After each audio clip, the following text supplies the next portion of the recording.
माता राम कंवरी ने पंडित जी से तेजाजी के प्रस्थान के लिए शुभ मुहूर्त जानना चाहा। पंडित जी ने अपनी पोथी पन्नों में देखा और निराशा से कहा कि अभी पनेर जाने का मुहूर्त नहीं है। तेजाजी ने कहा कि मैं तीज से पहले पनेर जाऊंगा, मैं मुहूर्त नहीं मानता। शेर जब जंगल में निकलता है तो वह किसी से मुहूर्त पूछकर नहीं निकलता। तेजाजी ने लीलन घोड़ी का श्रृंगार किया और सवार होकर पनेर के लिए अकेले ही निकल पड़े। रास्ते में बरसात होने लगी। तेजाजी नदी नाले लांघते हुए रात्रि में पनेर पहुँचे।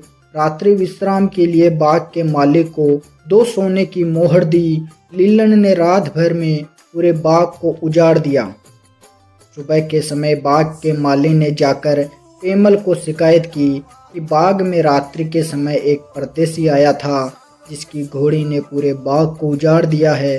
पेमल ने परदेसी के बारे में जानकारी लेने के लिए भाभी को बाग में भेजा। तेजाजी ने जब अपना परिचय दिया तो पेमल की भाभी उन्हें पहचान गई और घर पर धारने का निमंत्रण दिया। इधर जब सास बोदल दे को तेजाजी के पनेर आने की सूचना मिली तो काफी क्रोधित हुई। पेमल को जब भाभी से पता चला कि बाग में आया परदेसी उसका पति परमेश्वर है तो उससे रहा नहीं गया और वह अपनी सहेली लाछा गुजरी के साथ पानी लेने का बहाना बनाकर बाग की ओर गई। शाम के समय जब तेजाजी बाग से निकलकर रायमल जी के घर की ओर बढ़े तब पनघट पर पेमल और लाछा के साथ पहला साक्षात्कार हुआ। फिर जब लीलन पर सवार तेजाजी ने रायमल जी की पोड़ में प्रवेश किया, लीलन के घुंघरूओं की आवाज से गायें बिदक गई। पहले से क्रुद्ध सांस बोदल दे ने ताना मारा, काला नाग खाए उसको, कौन है जिसने मेरी गायें बिदका दी। सासू बोदल दे के इन बोलों से तेजाजी दुखी हुए और लीलन की पीठ थपथपाई और बोले, जिन कदमों आई हो लीलन उन्हीं कदमों से वापस लौट चलो, नूगरा की धरती पर वासो न करा। तेजाजी के कहते ही लीलन वापस मुड़कर रायमल जी की पोल से बाहर निकल गई। सास बोदल दे तो चाहती ही यही थी। यह सब घटनाक्रम छत पर खड़ी पेमल और लाछा ने देखा तो दौड़कर नीचे आई। लाछा दौड़कर तेजाजी के पीछे गई और उन्हें रोका। तेजाजी ने वापस रायमल जी की पोड़ लौटने से मना कर दिया। तब लाछा गुजरी ने तेजाजी को अपने घर लाछा की रंगबाड़ी में रोका। पेमल ने अपनी माँ को काफी बुरा भला कहा और पिता रायमल जी को जब इसका पता चला तो वो लाछा की रंगबाड़ी तेजाजी को मनाने पहुँचे। तेजाजी ने वहीं रुकने का फैसला किया। तेजाजी ने लाछा की रंगबाड़ी में रुकने से बोदल दे की योजना असफल रही और बोदल दे लाछा से क्रोधित हो गई। बोदल दे ने तत्काल अपने धर्म भाई कालिया मीणा से संपर्क किया और लाछा की सभी गायों को चोरने को कहा।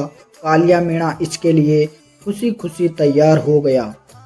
बोदल दे ने कालिया मीणा को आश्वस्त किया कि उसे रोकने के लिए पनेर से कोई नहीं आएगा। आज तो मौसम भी चोरों के लिए मुनासिब था। बरसात हो रही थी और रह रह कर बिजलियां चमक रही थी। कालिया मीणा ने रात्रि में लाछा की गायें चुरा ली, परंतु आज तेजाजी लाछा की रंगबाड़ी में सो रहे थे, इसलिए लाछा और उसका पति नंदू भी गायों के बाड़े में बनी झोंपड़ी में सो रहे थे। गायों के घेरने की खड़पड़ाहट से वे जाग गए। नंदू ने जब प्रतिरोध की तो चोरों ने उसे भी पीटा और भाग गए।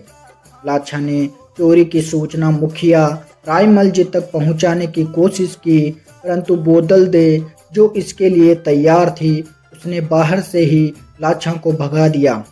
लाछा जानती थी कि जितना समय बीतता जाएगा उसकी गायों को वापस मिलना भी उतना ही मुश्किल होता जाएगा। रोती बिलखती लाछा ढोली के घर पहुंची और उससे युद्ध का डंका बजाने का अनुरोध किया, परंतु ढोली ने भी उसे मना कर दिया क्योंकि बोदल दे ने उसे पहले ही धमका रखा था। निराश और रोती हुई लाछा अपने पति के पास पहुंची और उसे लेकर अपने घर लाछा की रंगबाड़ी पहुंची जहां तेजाजी सो रहे थे। लाछा नंदू के साथ घर के बाहर बैठकर रोने लगी। लाछा के रोने की आवाज़ सुनकर तेजाजी की नींद खुल गई और कारण जानने के लिए तेजाजी बाहर निकले। रंगबाड़ी के दरवाजे के बाहर बने चबूतरे पर घायल नंदू लेटा हुआ था और उसके नजदीक बैठी लाछा रो रही थी। तो लाछा की रोने की कारण पूछा तो लाछा ने गायें चोरी होने की बात बताई। तुम चिंता मत करो लाछा, तेजा तुम्हारी एक एक गाय को वापस लेकर आएगा। तेजाजी ने मूछ मरोड़ी और अपने पांचों हथियार भाला, तीर, कमान, तलवार और कटार उठा लिए। अंधेरे में लीलन तेजा के इशारे पर चोरों के भागने की दिशा में आगे बढ़ गई। अंधेरे में चमकती बिजली की चमक से तेजा गायों के निशानों का पीछा करते हुए आगे बढ़ रहा था। तेजाजी कथा 3 भागों में है, जिसका ये दूसरा भाग है। अगला भाग देखने के लिए चैनल को सब्सक्राइब अवश्य करें। धन्यवाद।